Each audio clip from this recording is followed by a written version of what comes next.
Praktik pungutan liar di berbagai instansi pemerintah terutama di bidang perizinan dianggap sebagai salah satu momok penghambat investasi di negeri ini.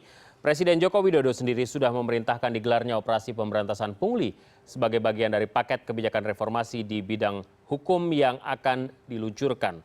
Apakah operasi tangkap tangan di Kementerian Perhubungan hari ini adalah terapi kejut pertama menjelang pengumuman paket kebijakan di bidang hukum itu? Jika iya, apa payung hukum yang bisa digunakan dalam implementasinya? Dan bagaimana modus yang kerap dimainkan dalam praktik pungli di banyak instansi negara selama ini? Kami akan mengulasnya bersama staf khusus bidang komunikasi publik Kementerian Perhubungan Dewa Made Sastrawan yang sudah terhubung melalui sambungan satelit. Melalui sambungan telepon ada Johan Budi, juru bicara kepresidenan, dan melalui sambungan telepon juga ada Pius Laja Pera, Ketua Solidaritas Pelaut Indonesia. Kita terlebih dahulu menuju ke Johan Budi.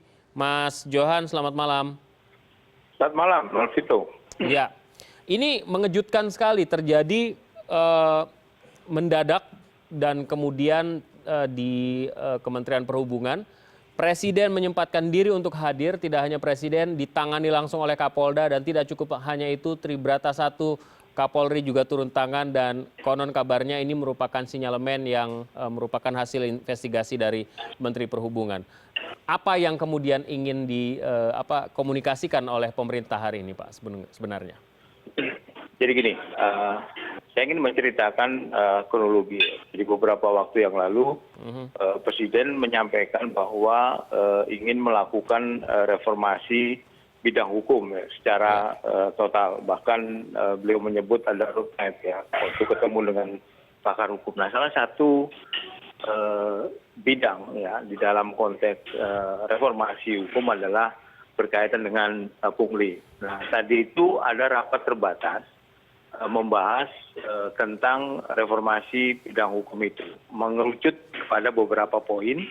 Salah satunya adalah yang berkaitan dengan pungli. Kenapa pungli? Karena Presiden seringkali ketika sidak ke lapangan, kemudian juga seringkali mendengar keluhan langsung dari masyarakat, dari publik, bahwa masih terjadi ya pungutan liar, terutama berkaitan dengan public services atau pelayanan publik, di mana masih dipungut ya oleh oknum-oknum birokrasi, pegawai di kementerian atau lembaga yang berkaitan dengan perizinan.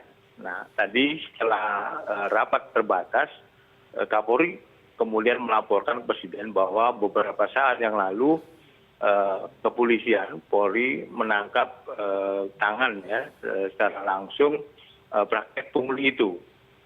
Karena itu Presiden kemudian meninjau secara langsung, karena itu tadi komitmen pemerintah dalam kaitan dengan memberantas pungli itu. Pungli sangat tidak hanya merugikan masyarakat kecil ya secara langsung, tetapi juga ini menghambat iklim investasi yang sekarang sedang giat-giatnya dilakukan oleh pemerintah. Jadi sinyal tadi yang disampaikan oleh Presiden bahwa pemerintah itu serius ya. Bahkan di dalam rapat terbatas tadi disampaikan dibentuk satuan tugas khusus ya, yang kaitannya adalah untuk memberantas pungli, terutama berkaitan dengan pelayanan publik. Ya, karena itu Presiden tadi perlu hadir di dalam TKP ini, ingin menunjukkan komitmen itu. Gitu. Jadi operasi ini langsung berkaitan dengan rencana pemerintah atau mungkin kebijakan pemerintah terkait dengan reformasi ini dan juga operasi pemberantasan pungli. Kira-kira seperti itu ya? Iya, ini jadi gini ya, tolong jangan dimaknai hanya fokus pada pungli ya. Jadi reformasi hukum itu ada beberapa hal ya. Salah satunya adalah berkaitan dengan pungli, gitu lah kira-kira gambarannya. Ya, tadi setelah selesai ratas itu Kapolri menyampaikan bahwa anak buahnya melakukan penangkapan terkait dengan pungli itu. Karena itu perlu Presiden melihat secara langsung ya. Ini stok terapi lah kira-kira begitu. Jadi kebetulan saja, bukan bagian dari desain. Oh bukan. Jadi tadi setelah rapat terbatas, Kapolri menyampaikan bahwa ada operasi tangkap tangan yang berkaitan dengan pungli itu. Tapi jauh-jauh hari kan sudah disampaikan oleh Presiden bahwa pemerintah akan melakukan reformasi bidang hukum ya. Dan salah satunya adalah berkaitan dengan itu. Nama Mas Johan ini selalu lekat dengan kejutan-kejutan begitu ya, tidak hanya di sekolah lama dulu tapi juga sekarang. Apakah pola semacam ini akan diterapkan di kementerian lain, di lembaga-lembaga lain? Karena ya Kementerian Perhubungan hanya salah satu, ada kementerian lain bahkan 3 teratas yang katanya korupsinya paling tinggi dan sampai sekarang belum tersentuh. Apakah akan ada kejutan-kejutan ini? Ini hari berarti Selasa Keramat gitu kira-kira? Saya kira tidak ada hubungan sama Selasa Keramat atau Jumat Keramat. Tapi ini memang pemerintah ingin menunjukkan keseriusan dalam konteks memberantas pungli-pungli yang terjadi di kementerian atau lembaga. Memang benar bahwa tidak hanya di oknum di Kementerian Perhubungan ya, tapi yang berkaitan dengan perizinan ya.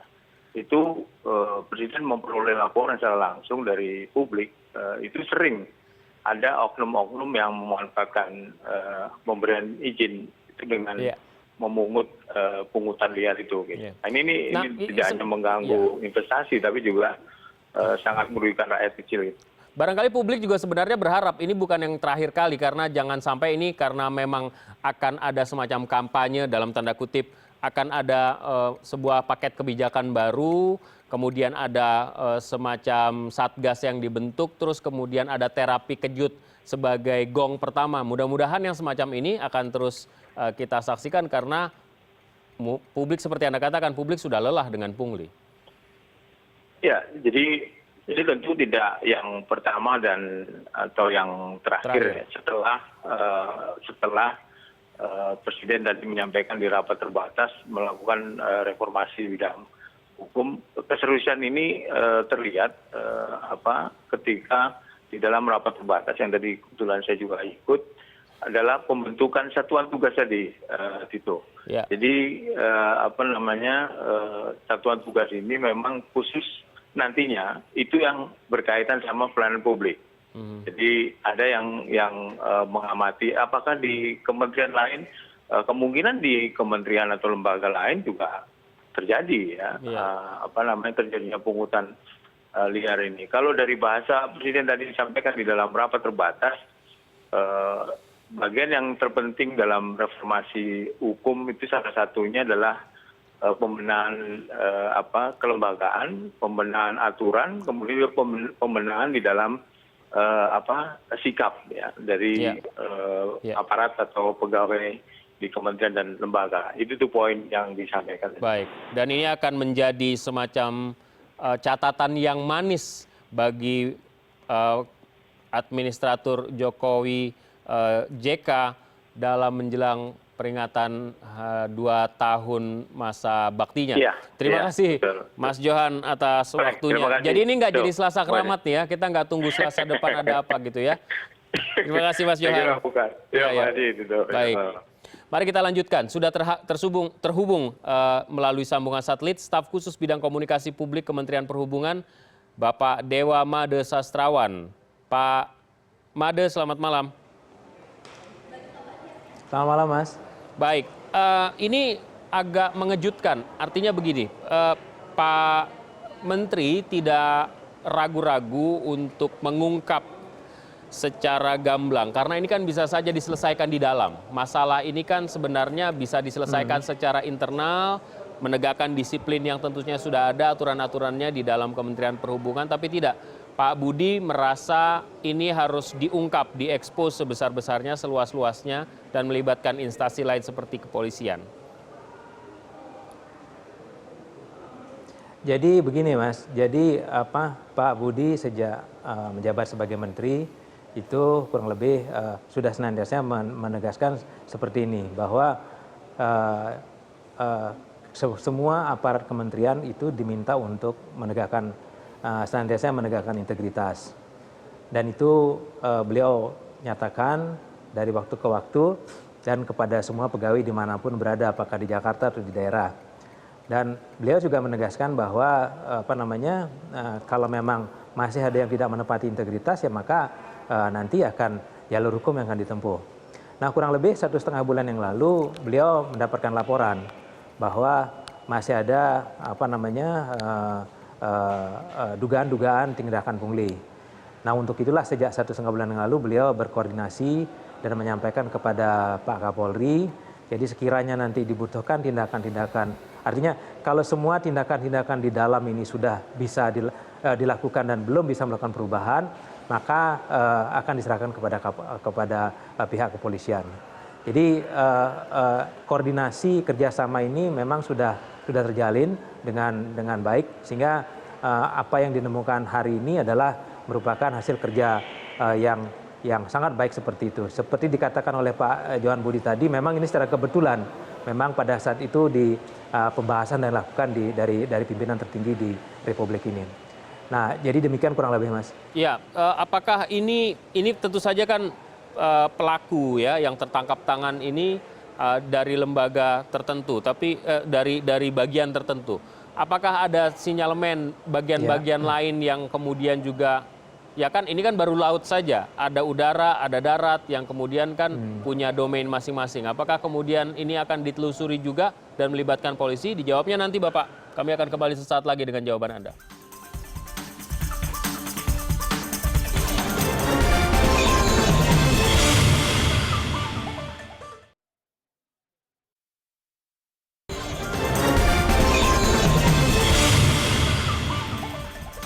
Terima kasih Anda masih bersama kami. Kita masih bersama staf khusus bidang komunikasi publik Kementerian Perhubungan, Pak Dewa Made Sastrawan.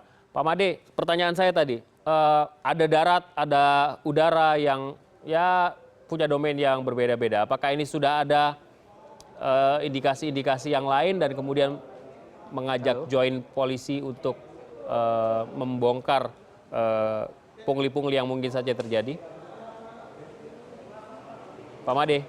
Tadi setelah selesai, ya halo. Ya silakan Pak. Ya, jadi tadi setelah selesai adanya kunjungan dari Bapak Presiden ke tempat kejadian, itu Bapak Menteri langsung mengumpulkan seluruh eselon 1, baik yang ketimpa kasus dan yang yang tidak, seluruhnya dikumpulkan, dan beliau menyatakan bahwa penegakan integritas secara serius ini memang dilakukan seserius mungkin dan sekomprehensif mungkin. Dan hari ini memang kebetulan terjadi bersamaan dengan rapat diadakan oleh Bapak Presiden. Namun demikian Pak Menteri menyatakan bahwa penegakan integritas itu harus dilaksanakan secara sungguh-sungguh. Dan beliau juga menegaskan bahwa penegakan integritas seserius-seriusnya apabila para petugas itu tidak mematuhi integritas, maka tindakan hukum dilakukan seperti yang terjadi pada hari ini. Nah, diharapkan bahwa peristiwa sore hari tadi itu dijadikan memberikan satu pelajaran buat semua untuk tidak melakukan hal-hal yang tidak baik tersebut. Dan kepada para eselon 1 diminta untuk bisa memberikan pengarahan kepada para eselon 2 dan eselon di bawahnya untuk melakukan self correction. Jadi lengkap-lengkapnya. Dan beliau juga menyatakan bahwa menyatakan terima kasih kepada para pegawai yang selama ini melakukan pekerjaan dengan jujur, dengan baik, untuk tetap melakukan dengan baik, dan supaya peristiwa hari ini juga jangan membuat mereka itu berkurang semangatnya. Pak, ini kan yang ditangkap ini kan golongan 2 Pak ya. Sementara kita juga melihat ada angka yang cukup fantastis, 1 miliar rupiah dalam sebuah buku tabungan yang disinyalir juga merupakan bagian dari tindak kejahatan yang dilakukan atas nama jabatan dan wewenang gitu. Apakah ini akan naik ke atas lagi selain, koreksi saya jika saya salah, 4 orang yang sudah ditangkap tadi? Saya kira sekarang semua persoalannya sedang ditangani oleh kepolisian. Jadi pihak Kementerian Perhubungan menyerahkan sepenuhnya kepada proses pemeriksaan yang dilakukan oleh Kementerian Perhubungan. Nanti apapun yang menjadi hasil pemeriksaan lanjutan, Kementerian Perhubungan akan menindaklanjutinya sesuai dengan temuan-temuan atau rekomendasi dari kepolisian. Baik, Pak Made, bersama saya sudah ada Mas Siswanto Rusdi, Direktur Eksekutif Namarin Institute. Dan melalui sambungan telepon juga ada Pius Laja Pera, Ketua Solidaritas Pelaut Indonesia. Pak Pius, Mas Siswanto, selamat malam. Selamat malam. Apa yang kemudian, saya ke Pak Siswanto terlebih dahulu, apa yang Anda bisa simpulkan dari peristiwa yang terjadi sore hari tadi? Ini adalah puncak dari gunung es. Sebetulnya kasus ini merefleksikan bahwa di dalam Kementerian Perhubungan itu sangat korup. Tidak hanya laut? Tidak hanya laut, tapi saya concern di laut. Concern di laut, ya. Ini mulai kan, dari A sampai Z? Dari A sampai Z. Ini kan yang diperiksa, ini kan cuma izin untuk membuat buku pelaut saja. Betul. Tapi yang lain-lain juga dahsyat. Dahsyat, misalnya survei kapal misalnya. Surat izin belayar atau SPB, surat persetujuan belayar, ini juga masih... Berapa sih angka punglinya kalau perizinan-perizinan seperti itu? Wah, bisa dari 5 juta, 10 juta, sebut saja. Ini dan ini sudah lama. Sudah lama ya. Sudah lama. Saya ke Pak Pius. Pak Pius, buku yang dipakai itu sebenarnya tujuannya untuk apa, Pak? Apa guna dari buku pelaut itu? Apa seperti KTP atau paspor yang khusus dimiliki oleh profesi pelaut atau bagaimana? Kalau buku pelaut itu memang identitas bagi pelautnya. Jadi pelaut maupun calon pelaut harus punya buku pelaut. Tapi ya seperti dibilang tadi sama Bapak tadi, Mas tadi, memang betul. Paling basah di antara Departemen Perhubungan itu perhubungan laut. Laut basah. Ya? Laut ya. Kenapa, Pak? Paling banyak. Karena ada berapa sertifikat misalnya.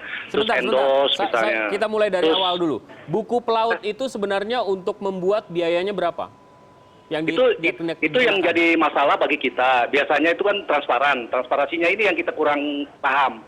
Misalnya buku pelaut kalau dikatakan untuk biaya negara itu di nominalnya ditulis, tapi ini tidak tulis. Jadi pelaut bisa ngasih 500, bisa ngasih 200, tergantung. Kan kalau KTP dulu itu kan sebelum gratis kan dikasih KTP 20.000 misalnya begitu, atau nikah 350.000. Ini untuk bikin buku pelaut nggak ada? Ada, sudah ada aturannya. Sekarang berapa sudah aturannya? Keluar. Itu sekitar 250-an. Sudah. Bahkan kalau memang ngurus sendiri pelautnya itu bisa 150 sudah jadi. Sudah bagus. Cuman sistemnya nih sama itu harus dirubah sistem sama dia punya birokrasi. Itu modelnya 5 tahun sekali, Pak, pembuatan itu. Ya? 5 tahun atau seumur hidup? Itu kalau di negara lain seumur hidup, misalnya kayak Myanmar itu seumur hidup. Kalau kita enggak, 5 tahun tuh pertama 2 tahun, kemudian nanti diperpanjang. Saya lagi minta sama Dirjen supaya buku pelaut itu 5 tahun sekaligus. Begitu mati ganti lagi, jangan sampai nanti perpanjang. Itu kan berarti biaya lagi buat pelautnya. Untuk 250 tagihan resmi biasanya pelaut harus membayar berapa? Itu pelaut ya tergantung, kalau dia mau sekarang udah nggak bisa lagi pelaut mesti istilah orang bilang cincai-cincai karena memang sudah sistem online, udah mulai bagus memang. Cuman pada sisi yang lainnya itu perlu dibenahi gitu. Kita bicara sisi yang lain. Pak Made nanti bisa join ya Pak ya. Ini kita bicara dulu sama pelaku dan pengamat industrinya. Pak Siswanto terlebih dahulu, apa yang Anda ketahui soal pungli ini? Mulai dari mana kemudian pungli itu berlaku? Punglinya ini mulai dari misalnya kita mau beli kapal ya. Kapal itu ada di luar negeri. Berarti harus ada survei dari surveyor kita, dan biasanya ini marine inspekturnya perhubungan yang diundang ke sana untuk mengecek kapal ini sebelum dia didaftarkan ke dalam bendera kita. Di Kementerian Perhubungan? Iya. Ini sudah mengeluarkan biaya. Bukan hanya untuk mengirimkan mereka ke sana saja? Iya, berangkatkan mereka ke sana bersama pemilik kapalnya. Kemudian membawa pulang, kemudian nanti ada yang namanya sertifikasi ulang kapal itu, karena kan mungkin sertifikatnya dan dalam perjalanan biasanya apa? Entertainment? Sebut saja Mas, main golf, kemudian ya yang yang seperti itu ya? Iya, yang seperti itu. Dan sampai sekarang masih? Masih. Untuk beli kapal itu kira-kira ongkos yang dikeluarkan dan silumannya kira-kira berapa? Itu paling rendah ya, paling rendah itu bisa 1 M, karena kan yang sekali berangkat itu nggak 1 orang itu. Beli 1 kapal aja keluar dana yang tidak bisa dipertanggungjawabkan 1 M. Betul. Ya? Katakanlah kapalnya kapal second ya. Kita beli kapal misalnya harga 10 miliar, 20 miliar. Mungkin memberangkatkan surveyor Kementerian Perhubungan ini udah bisa 1 miliar, 1,5 miliar sendiri gitu. Termasuk sertifikat yang dikeluarkan? Belum. Sertifikat beda lagi? Nanti ada lagi itu, ada... Sertifikasinya untuk mengatakan bahwa kapal ini sah dipakai di Indonesia dan lain sebagainya, itu sertifikat? Iya, lain lagi. Nanti reflaggingnya. Kayak Rebewes begitu? Iya, ya? Rebewes. Itu kan kapal STNK benderanya bendera lama kan, bendera asing kan. Harus di bendera Indonesia kan. Harus didaftarkan di Kementerian Perhubungan lagi itu bendera kapalnya. Itu juga. Baik. Pak Pius, apa yang bisa dibagi? Modus pungli Ya, seperti halo. apa yang paling mengganggu buat Pak Pius? Banyak, ada berapa, jadi ada kebijakan yang memang seharusnya harus ada dari aturan main dari menteri misalnya, kayak endos misalnya ya. Endos ini di pelaut ini tidak tentukan berapa biayanya, tapi seharusnya kan itu kan tidak ada pungut biaya, karena memang tidak ada ketentuan pelaut harus bayar. Oke. Itu pelaut harus bayar. Per orang itu sekitar ada 150, ada yang 200, tergantung. Nah, kalau pelaut Indonesia sekarang ada 750.000 pelaut. Coba aja dikali berapa banyak. 750.000 pelaut dan semuanya Iya. harus melakukan hal yang sama ya? Sama semua. Itu baru endosnya. Itu baru apa istilahnya endos. Nanti ada lagi revalidasi. Ada lagi banyak sertifikat yang harus dilalui oleh pelaut. Kasihan pelaut kita memang. Jadi pelaut itu bukan hanya seperti pengemudi hanya butuh SIM aja, yang lain-lain banyak sekali ya? Di pelaut Indonesia ini paling banyak mungkin di dunia kita. Karena apa? Saya pernah bicara sama Dubes Filipin masalah masalah kapal yang ditahan sama Abu Sayyaf. Itu saya tanya sama beliau, berapa banyak perwiranya untuk membawa sertifikat untuk kerja di kapal. Karena kita sama-sama dari AIMO. AIMO itu International Maritime Organization, itu ada kebijakan. Nah, regulasinya juga ada. Nah, sistemnya juga dikasih. Ya, mereka cuma ada 9, di kita ada 15 sertifikat yang harus kita ambil. Rata-rata Pak, di rata-rata saja 15 sertifikat dan lain sebagainya itu harus mengeluarkan dana berapa dari dana yang resminya? Kalau dari resminya itu sekitar 15 jutaan. Oke. Plusnya berapa? Ya tergantung pelautnya. Kadang-kadang pelaut juga Nakal. mau sabar. Jadi ya bisa 20-an dia keluar uang. 5 juta sendiri untuk biaya punglinya. Nah, 5 juta bukan pulih lah, istilahnya buat sono kemari lah istilahnya. Karena memang di sini yang kita minta dibenahi masalah sistemnya dengan birokrasinya. Iya. Karena yang membuat celah korupsi seperti itu. Karena birokratis sekali. Pak Made, Nah, bisa ditanggapi Pak, Ya. tapi saya minta mohon dengan sangat ditanggapinya setelah jeda berikut ini. Jadi kami akan kembali sesaat lagi, tetaplah bersama kami pemirsa.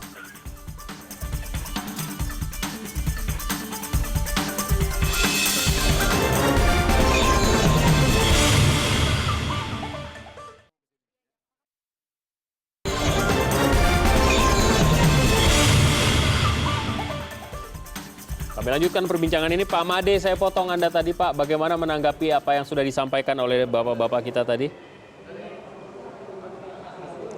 Ya, untuk kasus yang terjadi hari ini semua sudah diserahkan kepada pihak yang berwajib. Jadi apapun yang mereka lakukan, berapapun besarnya penyimpangan yang mereka telah lakukan, dan juga aturan mana yang mereka langgar, itu proses perizinan mana yang mereka lakukan simpangkan atau mereka lakukan dengan tidak baik, itu semua didasarkan kepada pihak kepolisian. Jadi Kementerian Perhubungan, dalam ini Pak Menteri Perhubungan akan menunggu laporan sepenuhnya dari pihak kepolisian. Baik, ini kebetulan ada Pak Siswanto dan ada Pak Pius. Saya mengajak kedua bapak-bapak ini mumpung ketemu sama regulator begitu ya, bisa menyampaikan unek-unek apa yang ingin bisa disampaikan oleh Pak Siswanto terhadap Pak Made ini. Pak Made, apa kabar Pak Made? Baik Pak. Jadi gini, oke, ini kan soal buku pelaut ya. Buku pelaut, kemudian ini kan sebetulnya tadi saya sudah singgung hanyalah puncak dari gunung es gitu loh Pak Made. Sebetulnya sudah berkeluh kesah juga orang-orang terutama di pelabuhan gitu loh, bahwa di kantor Syah Bandar juga menjadi salah satu pintu terjadinya kegiatan pungli oleh Kementerian Perhubungan. Ini gimana kira-kira komentar Pak Made? Jadi Pak Menteri Perhubungan sejak beliau menjabat sebagai menteri di Kementerian Perhubungan ini senantiasa menyatakan kemanapun beliau, apakah di Jakarta atau ke daerah dalam kunjungan-kunjungan itu mengingatkan perlunya integritas. Jadi integritas. Nah, dalam hal ini memang benar ini adalah satu bagian kecil dari yang apa namanya ya yang ditemukan pada hari ini. Mudah-mudahan ini bisa menjadi satu apa namanya satu kesempatan buat Kementerian Perhubungan untuk melakukan perbaikan dan menegakkan reformasi di birokrasi secara baik selengkap-lengkapnya. Baik. Pak Pius, apa yang ingin disampaikan ke Pak Made? Barangkali ada kesempatan untuk berbincang. Ada, saya minta sama Pak Made itu sistem dan birokrasi memang harus dirubah. Yang pertama itu, yang kedua itu transparansinya. Setiap apa saja yang dibuat itu harus transparansinya, masalah biayanya itu harus transparan. Terus pembuatannya seperti apa, berapa hari kelar, dan tidak banyak meja, itu yang saya minta. Supaya sistem ini dibenahi dengan baik dan birokrasi yang baik itu pasti tidak ada lagi kans untuk pungli-pungli yang seperti sekarang ini. Gitu. Baik, silakan Pak Made. Ya memang itu juga menjadi tekad dari Kementerian Perhubungan. Seperti tadi sudah dijelaskan oleh pihak kepolisian bahwa yang ditemukan hari ini adalah satu penyimpangan dari ketentuan yang sudah dilakukan dengan baik. Salah satunya adalah di mana dilakukan satu pendaftaran secara online.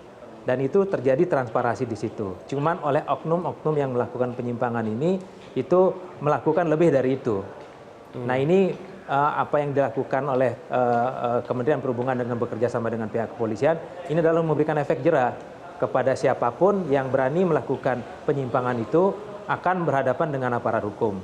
Jadi inilah komitmen yang dilakukan oleh Pak Menteri pada melalui proses ini. Begitu Pak Pius.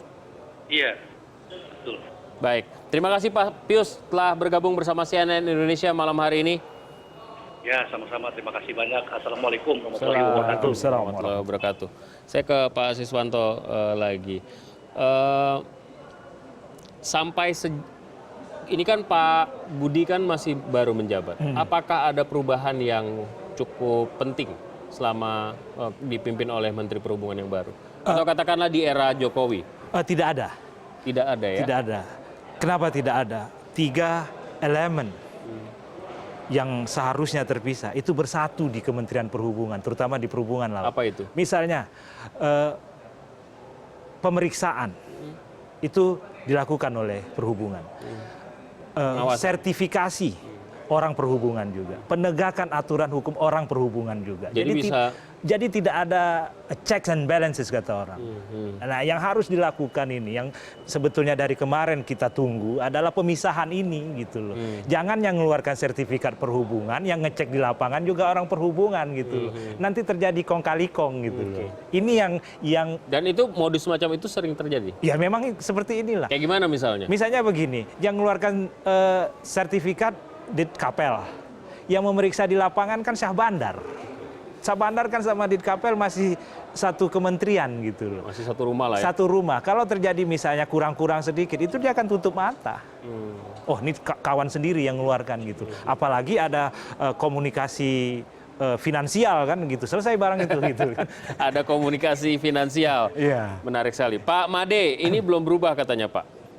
Banyak sekali praktek yang terjadi. Ya, yang jadi proses reformasi birokrasi itu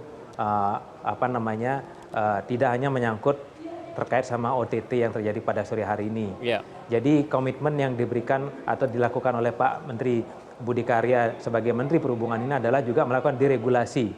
Ya, jadi semua input, semua masukan itu akan dijadikan untuk melakukan deregulasi. Saya kira peristiwa hari ini dan juga tadi sudah disampaikan oleh Pak Siswanto itu merupakan masukan yang sangat baik. Ya, jadi untuk bukan hanya untuk transparansi, tapi juga untuk adanya satu fairness dan satu objectivity dalam melakukan sebagai regulator untuk mendukung industri atau kegiatan kemaritiman di Indonesia. Saya kira ini adalah masukan yang sangat baik sekali. Terima kasih. Nah, pertanyaannya, dan itu akan menjadi masukan yang sangat berharga untuk diregulasi. Pertanyaannya begini Pak Made, apakah kemudian kawan-kawan ini, Pak Pius, Pak Siswanto ini punya wadah, punya saluran untuk bisa ketemu langsung paling tidak sama Bapak lah yang mengurusi komunikasi luar begitu, sehingga ada laporan yang konkret dari masyarakat. Apakah bentuknya hotline, apakah ada email atau Facebook atau apalah yang bisa mereka gunakan, karena ini kan banyak sekali, ini seperti Pak Siswanto saya lihat nih menumpuk sekali nih apa yang ingin dicurahkan itu sebenarnya nggak selesai 2 malam kalau mau dibicarakan, barangkali begitu Pak. Pengaduan terbuka kita punya dengan 151 ya. Jadi kalau misalnya mau langsung kepada kami juga bisa, silahkan. Mau ngajukan pertemuan nanti dengan Pak Menteri juga terbuka, Pak Menteri selalu terbuka. Jadi kalau mau kepada kami silahkan berhubungan melalui kami. Saya kira CNN memiliki kontak kami. Kalau tidak nanti akan kami berikan. Kita dalam hal ini dalam menampung aspirasi pelaku industri dan masyarakat pada umumnya itu akan senantiasa terbuka. Dan seperti saya katakan tadi, masukan ini adalah untuk deregulasi. Jadi deregulasi itu merubah kita, kalau memang itu akan membuat arah kebaikan, kenapa kita tidak rubah? Baik, Pak Made, 151. Yep. 151 pakai 1021 nggak Pak? Enggak, itu adalah pengaduan terbuka dari Kementerian Perhubungan. Terima kasih telah menghubungi Info Kemenhub 151. Ini suaranya. Informasi Kementerian Perhubungan Republik Indonesia. Baik. Dan seterusnya ini yang menjawab mesin atau ada operator? Dan seberapa? Di situ ada operator dari Biro Komunikasi. Ya. Bagaimana kemudian nanti dari Biro Komunikasi akan menyampaikan kepada unit-unit terkait. Jadi sekiranya nanti itu kepada siapapun, apakah Pak Siswanto, Pak Pius atau mungkin bapak-bapak atau kawan-kawan yang lain, silahkan juga bisa melalui kami sebagai petugas yang melakukan komunikasi publik. Nomor kami adalah 0813 84 00 1286 atau melalui email kami dewa.sastrawan@debhub.go.id. Baik. Ini udah pernah menghubungi 151? Saya nggak pernah, belum. Atau jangan-jangan begini, ini begini ya, kita harus fair juga. Iya. Kan pengemudi mobil itu sering ditilang dan mengeluh, ini pungli di jalan apa segala, karena kita juga melakukan, saya melakukan pelanggaran, karena itu supaya lebih mudah, lebih cepat, supaya tidak ribet sidang dan lain sebagainya, saya bayar di tempat. Jadi kita juga melakukan penyuburan pungli. Apakah itu juga terjadi di dunia kelautan? Sangat terjadi. Misalnya begini, yang lupa kita, ini adalah kalangan pengusaha pelayaran. Pengusaha pelayaran itu kan sudah melakukan ini bertahun-tahun juga, gitu loh. Mereka seharusnya juga diajak atau ikut menjadi pesakitan. Iya, karena dia memberi. Dia yang memberi. Misalnya sudah tahu kapalnya harus naik dok nih misalnya nih ya. Sudah tahu kapalnya naik dok dan sah bandar sudah ngasih catatan, tapi dia tidak masukkan kapalnya ke dok. Dia masih biarkan kapalnya berlayar. Tiba-tiba karam, baru selesai persoalan. Nah, ini kelakuan pengusaha gitu. Jadi memang harus menjadi menjadi pintu masuk gitu loh untuk reformasi total manajemen kemaritiman, pelayaran nasional kita.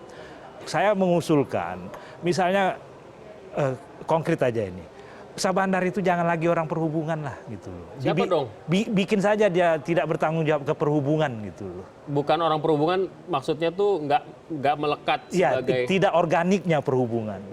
Tapi dia menguasai bidang itu. Iya. Kenapa? Karena itu tadi siapa yang akan mengontrolnya? Gitu. Siapa yang mengontrol siapa? Sah bandar. Siapa yang mengontrol sah bandar? Kemudian Ditkapel, siapa yang mau mengontrol Ditkapel? Nggak ada. Marine surveyor-nya Ditkapel siapa yang mau mengontrol? Di bawah siapa baiknya? Itu Ditkapel, Syah Bandar gitu loh. Ya Syah Bandar tuh baiknya di bawah siapa? Terserah pemerintah bagaimana mengatur. Tapi salah satu upaya yang menurut saya quick win, ya dipisahkan dulu ini gitu. Perhubungan mungkin karena ada kewenangan pengeluaran izin, kasih saja dia urusan izin gitu loh. Mungkin di KKP barangkali begitu ya? KKP Kawasan Perikanan? Enggak, ini beda. Ini kan perhubungan ini misalnya surat izin usaha pelayaran gitu kan. Itu kan amanat undang-undang. Oke, itu kewenangan itu tetap. Tetapi misalnya mensurvei kapal, melakukan pemeriksaan kapal. Jangan Kementerian Perhubungan. Independen. Kita punya BKI, Biro Klasifikasi Indonesia. Setengah mati kawan ini, maksud saya instansi ini berjuang untuk mengembangkan kapasitasnya, nggak dapat-dapat. Pak Dewa bagaimana Pak? Mungkin nggak itu? Saya kira saya usulannya? sependapat ya, kalau dalam artian bahwa aspirasi dari pelaku industri ini juga akan kami dengarkan. Seperti saya katakan tadi bahwa ini adalah entry point bagi kita semua. Pertama, semua pihak harus juga melakukan satu reformasi, bukan satu pihak dari birokrat itu sendiri. Jadi kalau semua pihak melakukan secara bersama-sama, kami yakin bahwa perbaikan pasti kita bisa lakukan dengan lebih cepat. Dan yang kedua, kalau dari kejadian ini kita harus juga melakukan pemisahan antara otoritas dan policy maker. Saya kira itu pasti akan menjadi pertimbangan dengan baik oleh Pak Menteri Perhubungan dan Kementerian Perhubungan secara umum untuk melakukan deregulasi. Nah ini bagaimana bentuknya? Saya kira itu nanti kita akan godok, akan kita bahas sebaik-baiknya. Hal ini adalah merupakan hal yang sangat positif dalam rangka kita melakukan deregulasi dan untuk